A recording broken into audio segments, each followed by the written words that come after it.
পোষণ করে আরো অনেক দল দ্বিমত পোষণ করেছে। আরেকটি ছিল সংবিধান সংশোধনী, এই অংশগ্রহণ করবে। এই প্রক্রিয়া হলে একটু কষ্ট হবে, কিন্তু নারীদের ক্ষমতায়নের ক্ষেত্রে একটি সহজ কাজ হতে পারে। এই তিনটা আমাদের দুপুরের আগে আলাপ হয়েছিল। লাঞ্চের পরবর্তী সময়ে যেই দুটো বিষয় আলোচনা হয়েছিল সেগুলো আপনি ইতিমধ্যেই জেনেছেন, যে দ্বিকক্ষ বিশিষ্ট সংসদ নিয়ে এটি বেশিরভাগ রাজনৈতিক দলই একমত পোষণ করেছে। আবার কোনো দল, দুটি দলও দ্বিমত পোষণ করেছে।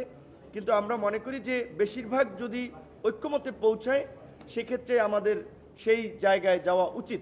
বিশেষ করে আমাদের দলের পক্ষ থেকে একটা পজিশন ছিল, আপনারা দেখেছেন আমাদের প্রতিষ্ঠা লগ্ন থেকে আনুপাতিক হারে নির্বাচন বা প্রপোর্শনেট রিপ্রেজেন্টেটিভ সিস্টেম, সেই জায়গা থেকে কিন্তু আমরা যেহেতু রাজনৈতিক ঐক্যমতের ভিত্তিতে কমিশন এখানে বলেছিল যে ওইটা যদি না হয় অন্তত দ্বিকক্ষ বিশিষ্ট সংসদের ক্ষেত্রে উচ্চ কক্ষে আমরা ওইটার প্রয়োগ করতে চাই।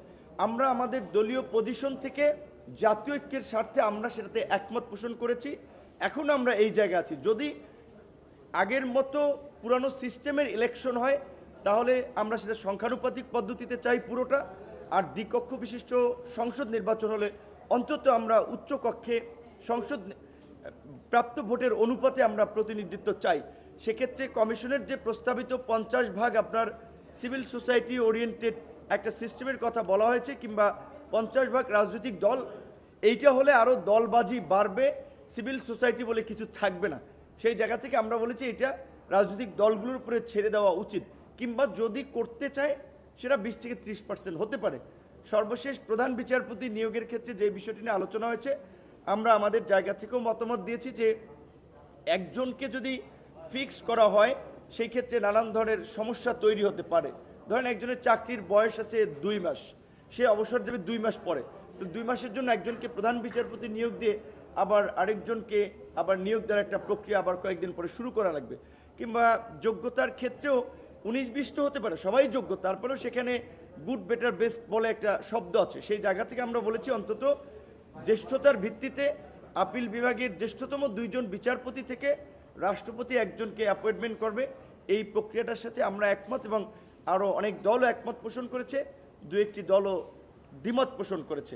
আমরা একমত এবং দ্বিমত আমরা সকলকে নিয়েই আমরা একটা জাতীয় ঐক্যমতের জায়গায় পৌঁছতে চাই। সেই ক্ষেত্রে আমাদের দলের জায়গা থেকে যে কোনো প্রস্তাবের ক্ষেত্রে দেশ এবং জাতির স্বার্থে আমরা আমাদের নিজের পজিশন চেঞ্জ করে কিংবা নিজের পজিশন থেকে একটু সরে আসতেও আমরা সবসময় প্রস্তুত। তবে আমরা চাই যেটা আজকে জাতীয় ঐক্যমত্য কমিশনের মিটিংয়ে ঐক্যমত্য কমিশনের সহসভাপতি জনাব আলী রিয়াজ বলেছেন, জুলাইয়ের মধ্যেই যেন জুলাই সনদ কিংবা জাতীয় সনদ, যে সমস্ত বিষয়গুলোতে আমরা একমত পোষণ করি সেটি যেন কার্যকর হয়। এবং অবশ্যই আমরা বারবার জোর দিয়েছি যেটা অন্তত গণভোটের মাধ্যমে এইটা যেন একটা জনভিত্তি দেওয়া হয়। কারণ আন্দোলনটা শুধুমাত্র রাজনৈতিক দলের নেতাকর্মীরাই করে নাই, বিভিন্ন শ্রেণী পেশার মানুষ যার যার জায়গা থেকে স্বতঃস্ফূর্তভাবে বন্দুকের নলের মুখে দাঁড়িয়ে